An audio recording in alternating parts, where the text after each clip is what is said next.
अच्छा, return filing हम लोग लास्ट क्लास कर रहे थे, ठीक है। हम लोग का एक सम्स हम लोग बोले थे कि 2 नंबर जो एक सम्स था ना, वो सम्स हम लोग करेंगे अभी। आ जाओ, क्या पूछा है देखो। पूछा है कि state with the reason whether you agree और डिसएग्री, या तुम एग्री करते हो या डिसएग्री करते हो, ठीक है। और उसके बाद स्टेटमेंट लिखना पड़ेगा। क्या पूछा है, return of income of LLP could be verified by any partner. क्या एलएलपी का जो रिटर्न है, क्या वो कोई भी पार्टनर ये कर सकता है क्या? बोला नहीं। देखो, एलएलपी का जो रिटर्न होता है ना, वो कौन सा पार्टनर लोग वेरीफाई करता है? Designated partner. लिखो, आंसर लिखो, छोटा छोटा करके लिखना। Disagree, disagree, disagree. Return should be verified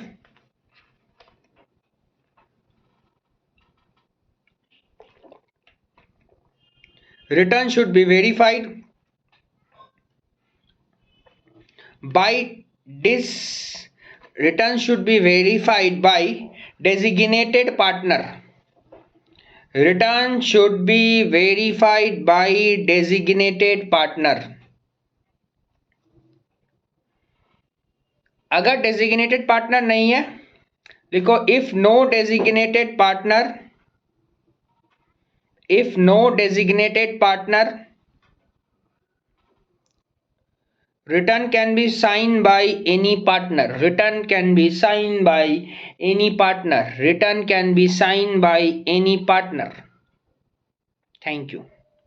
2 number, time limit for filing return under section 139(1) in the case of Mr. A individual है जिसका टोटल टर्नओवर 160 लाख है, 100 लाख कैश में लिया है।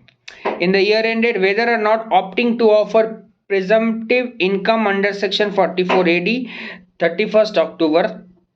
अब यहां क्या पूछा जा रहा है, ध्यान से सुन।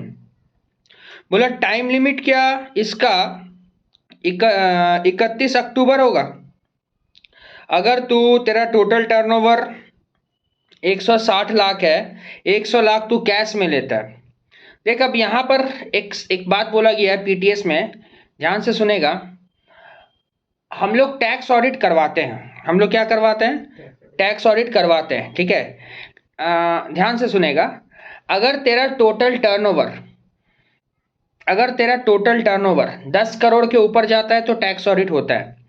लेकिन अगर तेरा टोटल टर्नओवर 1 करोड़ के ऊपर जाता है और अगर वो 1 करोड़ तू पूरा का पूरा ऑनलाइन मोड में किया, माने जो भी लेन देन हुआ है, वो 1 करोड़ रुपया का जो भी लेन देन हुआ, अगर आप ऑनलाइन मोड में किए हो तो आपको टैक्स ऑडिट करवाने का झंझट नहीं है।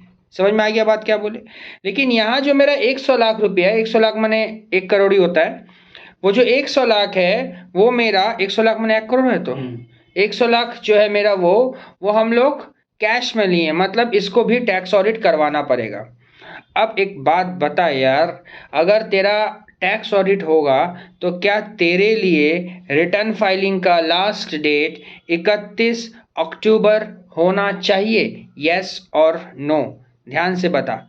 लेकिन एक और बात है यहाँ पर, एक और बात है, टैक्स ऑडिट होगा हम मानते हैं, लेकिन यहाँ और एक चीज बोला है कि ये बंदा 44 AD में पीटीएस में है।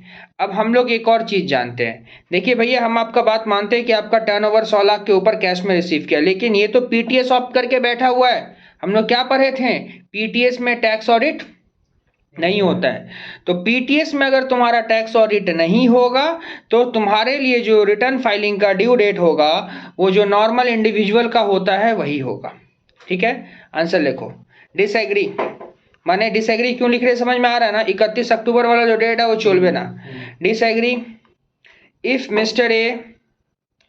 Mister A opted for PTS, साफ साफ बोल दिया ना।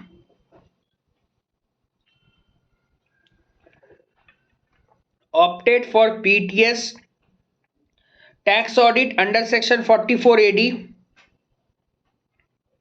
will not apply, hence due date of filing return 31/7/22। 31/7/22 जल जांगला टेक्टू बंद कर दो, ओके। अच्छा, एक काम करेगा, हम लोग जो ITR का फॉर्म भरे थे ना, मैंने पढ़े थे ना, उसका नीचे में जहाँ ITR का पढ़े थे ना, ITR 1, ITR 2, ITR 3, ITR 4, ITR 5, 6, 7, उसके ठीक नीचे में देख, एक चीज़ हम बताना चाहते हैं। हम लोग क्या जानते हैं, अगर तेरे से अभी ये पूछा जाए कि भैया ITR जो आप भरोगे ये पेपर मोड में होगा ना ऑनलाइन मोड में होगा, आंसर क्या देगा? ऑनलाइन मोड में। लेकिन सोच सोच सोच सोच ये कि जब से इनकम टैक्स आया तब से क्या ऑनलाइन मोड? अरे बॉस, पहले तो कंप्यूटर नहीं था। এখন যেটা পড়লে তার আগের পেজটা দেখো না, ওই পেজটা দেখো না नीचे। हाँ, पहले तो कंप्यूटर नहीं था, इंटरनेट ही इतना नहीं था, तो कहाँ से ऑनलाइन मोड? इसीलिए बोला था कि नहीं देख, पहले जो था पेपर मोड में चलता था, लेकिन अभी भी पेपर मोड एप्लीकेबल है सेलेक्टिव इंसान के ऊपर में। तो जान के रख MCQ के लिए और प्रैक्टिकल लाइफ के लिए भी, क्योंकि तेरे पास अगर उस तरह का क्लाइंट आया जो पेपर मोड में अपना ITR फाइल करवाने वाला है और तू उसके साथ अगर झगड़ा कर बैठेगा तो फिर बोलेगा यार क्या पढ़ाई लिखाई करके आया यार, प्रोफेशनल होके तुमको ये नहीं पता। अभी भी पेपर मोड एप्लीकेबल है कुछ सेलेक्टिव आदमी लोगों के ऊपर में, और मैं वही सेलेक्टिव आदमी हूँ, तो इसीलिए जान के रखो। देखो, individual HUF is required to furnish form ITR 1 और ITR 4, सिर्फ दो ITR 1 और ITR 4। अब भैया ITR 1 में कौन आता है? वही जिसका सैलरी 50 लाख से नीचे है और जिसका एक हाउस प्रॉपर्टी है। और ITR 4 में कौन आता है? जो PTS ऑप्ट किया है, सहज और सुगम। तो बॉस हम लोग पेपर मोड के लिए एप्लीकेबल हैं, ठीक है, लेकिन कंडीशन सुन लीजिए, आपका जो उम्र होना चाहिए वो बूढ़े से भी बूढ़े होना चाहिए, सुपर सीनियर सिटीजन एक होता है, सुपर सीनियर सिटीजन, 80 years और more at any time during the previous year. माने तुम्हारे पास अगर एक 80 से ऊपर साल का आदमी आ जाए, बोले बाबू मेरा ITR फाइल करो, बोला करते हैं ऑनलाइन, बोला नहीं, क्या तुम चार्टर अकाउंटेंट कॉस्ट अकाउंटेंट है क्या? कॉस्ट अकाउंटेंट ITR भर रहा है तुम मेरा ऑनलाइन? तुम क्या बोलेगा? अंकल वो दिन गया आपका ऑफलाइन का। बोलेगा बेटा पढ़े हो, प्रोविजन पढ़े हो ठीक से, मेरे लिए अभी भी ऑफलाइन जिंदाबाद। बोलेगा ठीक है। देखो, लेकिन और एक बात क्या? Income does not exceed 5 lakh, उसका इनकम 5 लाख के ऊपर नहीं जाना चाहिए। अरे यार अंकल इनकम कितना है अंकल? बेटा 6 लाख, सॉरी अंकल ऑनलाइन। बेटा मेरा इनकम है 5 lakh, okay uncle no problem, हो जाएगा। और उसके साथ बात, आपका कोई भी रिफंड नहीं होना चाहिए रिटर्न ऑफ इनकम में। रिफंड का मतलब ये होता है कि तुम्हारा कोई भी डिडक्शन नहीं होता है, ज़्यादा नहीं ले सकते। TDS का बात करो, जैसे मान लो ऐसा हो सकता है तुम्हारा टैक्स पेबल नहीं लाया, लेकिन तुम TDS पे करके रखा है गवर्नमेंट कहीं पे, तो टैक्स का लाइबिलिटी 0 और TDS पेमेंट करके 10,000 रखा है, तो तुम्हारा जो रिफंड आ जाएगा ना, गवर्नमेंट 10,000 रिफंड करेगा। तो अंकल आपका तो रिफंड है, आपके लिए ऑनलाइन मोड। समझ में आया बात क्या बोले? तो ऑनलाइन मोड किसके लिए? 80 years, हाँ 80 years बिल्कुल सही। इनकम को 5 लाख से नीचे रखिए, और दूसरा नंबर बात, आपका कोई भी रिफंड नहीं होना चाहिए। समझ में आया ना बात? ठीक है, ओके। अब आ जाइए आप लोग, पैन कार्ड। अरे पैन कार्ड है तुम लोगों के पास? पैन बनाए हो? पैन परमानेंट अकाउंट नंबर नहीं बनाए हो तो ठीक है, देख लो, अभी पढ़ाएंगे। अगर तुमको लगता है कि मेरे को बनाना चाहिए तो बना लेना। देखो क्या बोला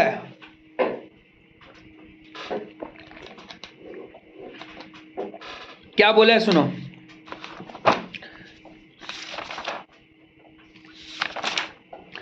परमानेंट अकाउंट नंबर पैन का फुल फॉर्म है, समझ गए? Section 139A, who should apply for pan? कौन पैन के लिए जाएगा दादा? पैन के लिए कौन जाएगा? रुको। Every person whose total income or the total income of any other person in respect of which he is assessable under this act during any previous year exceed the basic exemption limit. पर के कुछ समझ में आया? या तुम्हारा income basic exemption limit को cross कर रहा है, या नहीं तो तुम जिसके लिए एसेसेबल है। अरे क्लबिंग नहीं पढ़ा है रे, तेरा पापा आईटीआर फाइल नहीं करता है, लेकिन तेरा इनकम इस साल बेसिक एग्जेम्पशन लिमिट को क्रॉस कर गया, 2.5 लाख का ऊपर चला गया, तेरा पापा को पैन नंबर लेना पड़ेगा। समझ गया? हाँ, नेक्स्ट बात, every person carrying on business और प्रोफेशन जिसका टोटल सेल और टर्नओवर या ग्रॉस रिसिप्ट 5 लाख के ऊपर चला जाता है तो पैन ले ले। Next, every resident person, resident other than individual का मतलब समझ में आता है? इंडिविजुअल होले चलबे ना, इंडिविजुअल छाड़ा, ठीक है, एओपी, बीओआई, एजेपी, एचयूएफ, ये लोग इंडिविजुअल होगा तो नहीं चलेगा। जो फिनेंशियल ट्रांजैक्शन में एंट्री लेता है और जिसका एग्रीगेट अमाउंट 2.5 लाख से, फिनेंशियल ट्रांजैक्शन में लेन देन दोनों करता है 2.5 लाख से ऊपर, पैन कार्ड ले लो। समझ गए? Every person who is managing director, partner, trustee, author, founder, karta, CEO, principal officer, bearer. Principal officer काम होता है लोकल अथॉरिटी का आईटीआर भरता है। Official bearer of the person mentioned in clause 3 above or any person competent to act on behalf of such person। अच्छा, ये क्या बोलना चाह रहा, सुनो। अब जैसे मान लो तुम कोई कंपनी का मैनेजिंग डायरेक्टर है तो तुम्हारे पास पैन होना चाहिए। तुम किसी पार्टनरशिप फर्म का पार्टनर है तो तुम्हारे पास पैन होना चाहिए। तुम किसी ट्रस्ट का ट्रस्टी है तो तुम्हारे पास पैन होना चाहिए। तुम किसी बुक का ऑथर है तो तुम्हारे पास पैन होना चाहिए। माने इन सब के पास पैन होना जरूरी है। इन सब के पास पैन नहीं होगा तो दिक्कत है। सिंपल सा लॉजिक है। हम किसी कंपनी का मैनेजिंग डायरेक्टर, कंपनी में घपलाबाजी पे घपलाबाजी हो रहा है, सारा घपलाबाजी हम करते हैं। पकड़ इनकम टैक्स घंटा पकड़ेगा, पैन ही नहीं है तो कहाँ से पकड़ेगा बे? हम कोई भी ट्रांजेक्शन करते हैं बिना पैन का, और बिना पैन का हम कुछ भी करेंगे तो पकड़ पाएगा? आज तो कोई भी घपलाबाजी करेगा सरकार पकड़ लेगा, क्योंकि पैन नंबर हर जगह देके रखता है, और वो पैन नंबर अगर गवर्नमेंट खड़ाक से मारेगा पता चल जाएगा तेरा प्रॉपर्टी कितना है। नहीं समझ में आया बात? ठीक है, बहुत आसान है। आज मान ले अगर कोई पकड़ाता है, जैसे देखता ही है ना टीवी में रोज, ये पकड़ा है, ये पकड़ा है, ये पकड़ा है, कुछ नहीं करना है, सिंपल सा फंडा है। आज मान लो हम पकड़ाए, ठीक है, मेरा जितना भी रिलेटिव, जितना भी दोस्त, मेरा जितना क्लोज में है, जितना कांटेक्ट में है, सबका पैन नंबर उठाइए और सबका पैन नंबर मारिए, देखिए कितना कितना प्रॉपर्टी है, और उससे उसका आईटीआर को मिलाइए। अगर आपको लगता है कि नहीं, ठीक है, अब जैसे मान लो तुम मेरा कांटेक्ट में है, ठीक है, ध्यान से सुनो। अब मान लो तुम मेरा कांटेक्ट में है, तुमसे भी पूछताछ करेगा असेसिंग ऑफिसर, तुमको पूछेगा अरे तुम भी कांटेक्ट में है, तुम्हारा पैन नंबर हम मारेंगे। बोलेगा हाँ मारिए, ऑफ कोर्स। देखो हम अगर क्राइम करते हैं और तुम मेरे साथ अगर रहते हो, चीज को बढ़िया से समझ लो, हम अगर कोई क्राइम करते हैं, तुम मेरे साथ रहते हो, तो तुम्हारे ऊपर में भी इन्वेस्टिगेशन होगा, ये राइट है। इस पे तुम कभी तर्क करने मत बैठना, वो चोर तो हम भी चोर, ऐसा कोई बात नहीं है। हम चोर है तो ये मत समझना तुम चोर है। कभी ऐसा भी हो सकता है, मान लो हम किसी फॉर्म में काम कर रहे हैं, समझ में आया ना, वो फॉर्म का चार्टर अकाउंटेंट, कॉस्ट अकाउंटेंट या कोई पार्टनर लोग पकड़ा गया तो हमको भी लेके गया, तो ये मत समझ जाना कि भैया चोर है, भैया कुछ घपलाबाजी किया होगा। अरे हो ही सकता है कल को तुम आर्टिकलशिप करने जाएगा, चीज को समझो, तुम्हारा फॉर्म में रेट पड़ेगा, ध्यान से सुनो, हो ही सकता है ना, तो तुमसे भी पूछताछ करेगा, तुमको भी पकड़ेगा, तो इसका मतलब ये मत समझना तुम चोर है, ये मत समझना, जब तक तुम चोरी नहीं किया तुम चोर नहीं है। इन्वेस्टिगेशन करने का राइट उनको है, समझ में आया? तो हम तो बोलेगा बहुत सिंपल है, कोई पकड़वाता है तो उसका क्लोज कॉन्टैक्ट का पैन मार, आईटीआर से मिला, अगर तेरे को लगता है कि ठीक है तो ठीक है, नहीं ठीक है तो बस समझ ले सब ब्लैक है। समझ गया ना? तो गवर्नमेंट भी तो वही करता है। नहीं समझ में आया? इसीलिए पैन नंबर जिसका है सब पता चल जाएगा। अच्छा next, every person who is required to furnish a return of charitable trust, जो चैरिटेबल ट्रस्ट का रिटर्न भरता है उसके पास पैन होना चाहिए। गवर्नमेंट जिसको स्पेसिफाई कर दिया है तेरे पास पैन होना चाहिए तो होना चाहिए। चलिए ठीक है, समझ गए। अब टाइम लिमिट फॉर पैन, याद रखना पैन का जो टाइम लिमिट होता है वो 31 मई होता है। इसके पीछे भी ना एक लॉजिक है, डेट के पीछे लॉजिक है। क्या लॉजिक है दादा? सुन, फाइनेंशियल ईयर एंड कब होता है? मार्च में, 31 मार्च में। मार्च में एंड हुआ, मार्च में तू कमा लिया, भरपेट कमा लिया, बेसिक एग्जेम्पशन लिमिट क्रॉस कर गया, अब तो पैन चाहिए। तो पैन बनाने का समय तेरे को मिला अप्रैल मई, 2 महीना, क्योंकि अप्रैल मई मिला ना, जून जुलाई में तेरे को रिटर्न फाइल करना पड़ेगा, और रिटर्न फाइल के वक्त तो पैन चाहिए, इसीलिए 31 मई के अंदर में पैन बनता है। समझ गए, हर डेट का लॉजिक है। देखो क्या बोला यहाँ पर, every person if total income और total income of any other person in respect of which is assessable under the act during the previous year exceed the maximum amount which is not chargeable to tax, ले ले pan 31 मई से पहले ले ले before the financial year. ठीक है, इसको reading मारेगा तेरे को समझ में आ जाएगा, समझ में आ गया बात ना। ठीक है, खाली एक केस सेकंड वाला बोला एवरी पर्सन कैरिंग ऑन और business profession whose total sale turnover जो है वो एक्सीड कर रहा 5 लाख, तो उसको before the end of the financial year, मतलब फाइनेंशियल ईयर एंड होने के बाद लेना पड़ेगा इस, हाँ बस ठीक है, बिफोर द, हाँ पहले लेना पड़ेगा, पहले लेना पड़ेगा। ठीक है, और सब केस में 31 में। ठीक है, अच्छा सुनिए ना, अगर हम पैन कार्ड नहीं लेते तो पेनल्टी वेनल्टी लगेगा। एग्जाम के लिए इंपॉर्टेंट है, एमसीक्यू के लिए याद रखेगा, 10,000 रुपये का पेनल्टी लगेगा 272 बी में, याद रखेगा। पैन नहीं है तो पेनल्टी लगेगा कितना, 10,000। भैया पैन के लिए कौन सा फॉर्म भरा जाता है, सुन, हम लोगों के लिए 49 है, हम लोगों के लिए 49। हम लोग का बात क्यों कर रहे हैं, Indian citizen, Indian company, entire incorporation in India, unincorporated entity from in India, माने 49 ये भरेगा। फिरंगी लोग अदर केसेस के लिए 49 डबल है। एग्जाम के लिए सब, एमसीक्यू के लिए इंपॉर्टेंट है। चलिए समझ गए गुरु। अच्छा आज का लास्ट टॉपिक पढ़ा रहे हम, वेयर टू कोट पैन। अरे कहाँ पैन लगाइबे, कहाँ ना लगाइबे, टेंशन मत ले, बहुत इजी टॉपिक है। देख सबसे पहला नंबर बात बोला है, इन ऑल रिटर्न टू और correspond with any income tax authority. अरे टैक्स अथॉरिटी जहाँ पे है वहाँ पैन लगाना पड़ेगा, क्योंकि टैक्स वगैरह कुछ भी है पैन से ही डिटरमाइन हो पाएगा। कल को अगर मेरे को कोई बोलता है ब्लैक मनी कमा के हैं, ब्लैक मनी कमा के हैं, अच्छा ठीक है हम कमा के हैं तो देख लीजिए, मेरा ITR देख लीजिए और मेरा पैन देख लीजिए। मैं साल का 5 लाख कमाता हूँ, एग्जाम्पल सुनो, साल का 5 लाख कमाता हूँ, ये मेरा ITR में शो है और पैन से मेरा प्रॉपर्टी शो है, तो आप जज कर लीजिए ना, जज कर लीजिए ना, सिंपल सा बात है। कैसे आप बोल सकते हो कि मेरे पास ब्लैक है, ब्लैक है, ब्लैक है, चलो सही है। और CBDT किसी को बोले पैन लगाना है तो पैन लगाना है, ठीक है समझ गए। अब आइए यहाँ हम लोग पढ़ेंगे, भैया इतना याद रखना है, विश्वास कर यहाँ पर करीब करीब 18 नाम है, लेकिन हम तेरे को एक बार पढ़ा देंगे ना तो यहाँ से कोई भी क्वेश्चन पूछेगा तो आंसर दे देगा। सुन सबसे पहला नंबर बात, अगर तू कोई मोटर व्हीकल बेच रहा, मोटर व्हीकल सेल कर रहा, सेल और परचेस कुछ भी कर रहा, सेल और परचेस या तो खरीद रहा या तो बेच रहा, एक्सक्लूडिंग 2 व्हीलर, बाइक को छोड़ दिया। अरे बाइक गरीब लोग चलाता है, अमीर लोग चलाता है 4 व्हीलर, ठीक है। अच्छा, who requires registration bye registration authority, जिसका रजिस्ट्रेशन हुआ है उसको पैन चाहिए, उसको क्या चाहिए, पैन। बाइक को छोड़ दिया है, गरीब लोग के लिए बाइक है। अगर कोई इमूवेबल प्रॉपर्टी का सेल या परचेज हो रहा है और 10 लाख के ऊपर SDV किया, इमूवेबल प्रॉपर्टी समझ ना, घर द्वार बाड़ी, सेल परचेज हो रहा है 10 लाख के ऊपर, तो क्या ले लेना, पैन ले लेना। क्या ले लेना, पैन ले लेना।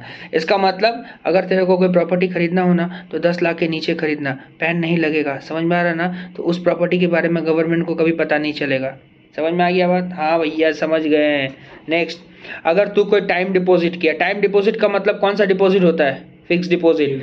अच्छा, जो 50,000 के ऊपर में जाता है और एग्रीगेट 5 लाख तक है, बैंक से किया, पोस्ट ऑफिस से किया, NBFC से किया, तो पैन लगेगा। तेरे को पता है मेरे को कभी भी बैंक में FD करवाना रहता है ना तो 50 से नीचे करवाता था। अरे छोड़, अभी तो कोई बात नहीं, मैं 40 का भी कराऊंगा तो मेरा ITR में शो करना पड़ता है, लेकिन अब हम तो बच्चा उम्र से कमाने लगे थे, ठीक है। तो मेरा एक सेविंग्स करने का एक नशा था, समझ में आया ना बात। तो मेरे को पता था कि 50 के ऊपर जो जमा करेंगे तो पैन देना पड़ेगा, तो हम कभी भी जमा करते थे 40-42 का जमा करते थे। क्यों पता, तो 40-42 का जमा करते थे क्योंकि 40-42 50 से नीचे रहने से पैन नहीं देना पड़ता है, 50 के नीचे अगर जमा करेगा तो पैन नहीं देना पड़ेगा। समझ में आया बात, क्या बोले, अब पैन नहीं देना पड़ेगा तो गवर्नमेंट देख नहीं पाएगा, समझ में आ रहा बात ना। तो टेंशन नहीं है। अगर तुम कैश डिपॉजिट करते हो किसी बैंक से, एक्सेस 50,000 रुपया, एक दिन का पैन देना पड़ेगा। कभी बैंक में जाके 50,000 रुपया डाला है, निकाला है, कभी डाला है, डिपॉजिट किया है, डालेगा एक पर्टिकुलर दिन में, बिना पैन नंबर का बोले रखेगा तो काउंटर वाले वाला पैन लगाओ, पैन लगाओ, समझ में आ गया, ठीक है। अच्छा next, making application to any banking company और कोऑपरेटिव बैंक और bank to any other company और institution for issue of debit card और credit card. Oh my god, debit card और क्रेडिट कार्ड अगर चाहिए तो पैन दे दे, समझ गए। अगर तेरे को कोई अकाउंट खोलना है, खाली FD अकाउंट छोड़ दिया और सेविंग्स अकाउंट छोड़ दिया, ठीक है, छोड़ दिया, मतलब करंट अकाउंट वगैरह खोलना है तो पैन दे दे। अगर तू डीमैट अकाउंट खोल रहा है तो पैन दे दे। अरे ये सब अमीर लोग का काम है भैया। अच्छा, होटल में खाना खाने गया और एक दिन का cash bill, cash bill, cash bill, cash bill, एक दिन का, एक दिन का, एक दिन का 50,000 के ऊपर हुआ तो पैन देना पड़ेगा। एक दिन का हम बात कर रहे हैं, तो 3 दिन रहा, उसका 50,000 दे रहा, मत देगा। एक दिन का बात कर रहे हैं यहाँ पर, समझ गए। Next, payment for travel to any foreign country. अरे बाबा, विदेश घूमने जा रहा रे तो जाना, और विदेश घूमने जा रहा तो तेरे को फॉरेन करेंसी चाहिए। उसके लिए अगर फॉरेन करेंसी का जो भी वैल्यू है, तुम 50,000 दिया, उसके बदले में तुमको फॉरेन करेंसी कितना मिला नहीं मिला हमको कोई मतलब नहीं है। तुम 50,000 दे के फॉरेन करेंसी ले रहा, 50,000 या उसका ऊपर जा रहा, पैन दे दो। म्यूचुअल फंड में कुछ पेमेंट कर रहा 50,000 के ऊपर, पैन दे दो। 50, भैया कैश क्यों काटा? अरे कैश नहीं है। अच्छा, LIC का कोई भी प्रीमियम भर रहा तुम फाइनेंशियल ईयर में, पैन दे दो। कॉन्ट्रैक्ट फॉर सेल और परचेज ऑफ सिक्योरिटी हो रहा है 1 लाख, ठीक है, पर ट्रांजैक्शन, अदर देन शेयर्स के अलावा, पैन दे दो। सेल और परचेज होना अनलिस्टेड शेयर्स के केस में भी 1 लाख है। Payment to a company, institution, debenture, bond के केस में 50,000। तो मैक्सिमम केसेस में 50,000 है। खाली ये 2 केसेस में 1 लाख मेरे को दिखा। एक दिखा परचेज ऑफ सिक्योरिटीज के केसेस में और एक अनलिस्टेड शेयर्स के केसेस में। अनलिस्टेड शेयर्स, और देख लॉजिक भी बनता है, अनलिस्टेड शेयर्स में 1 लाख क्यों दिया, देख मेरा बात सुन। अनलिस्टेड शेयर्स का मतलब ये होता है, मान ले मेरा एक प्राइवेट लिमिटेड कंपनी है, समझ में आ रहा है ना, हम अपना कंपनी में शेयर्स खरीदेंगे अपना कंपनी में, तो ऑफकोर्स थोड़ा सा मेरा कंपनी में तो बाहर वाला पैसा नहीं लगाएगा, मेरे को ही लगाना पड़ेगा। इसलिए मेरे को बोला 1 लाख के ऊपर जाएगा तब पैन देना, नहीं तो ऐसा फॉर्मेलिटीज निभाने का जरूरत नहीं है। तो बस ये 2 जगह 1 लाख आता है। अच्छा, RBI को कोई पेमेंट कर रहा है तो बॉन्ड वॉन्ड खरीदने के लिए तो 50,000, समझ में आ रहा बात, बहुत 50,000 का ही है, टेंशन मत ले। अच्छा, अगर तू पेमेंट कर रहा कैश में, बैंक ड्राफ्ट में, 50,000 के ऊपर एक दिन का पैन देना पड़ेगा। अच्छा, अगर तू कोई प्रीपेड पेमेंट कर रहा है 50,000 के ऊपर तो पैन देना पड़ेगा। बस, सब 1 लाख था और ज़्यादातर तो 50,000 था। 2 चीज़ में 1 लाख आया और एक में 2 लाख आएगा। सेल और purchase of good service other and above in excess of 2 lakh per transaction. तो कोई भी गुड सर्विस खरीद रहा है एक्सेस ऑफ 2 लाख तो पैन देना पड़ेगा। एक समरी बनाया हुआ, याद रखना। Payment to be considered year wise, time deposit LIC करेगा तो पैन देना पड़ेगा, कैश डिपॉजिट में देना पड़ेगा, शेयर सिक्योरिटीज में 1 लाख, ज़्यादातर मोस्ट ऑफ द ट्रांजेक्शन में 50,000 है और अदर एंड अबव में 2 लाख है, नहीं तो सब जगह सेम है। समझ में आया बात क्या बोले? ठीक है, चलो, ओके, थैंक यू।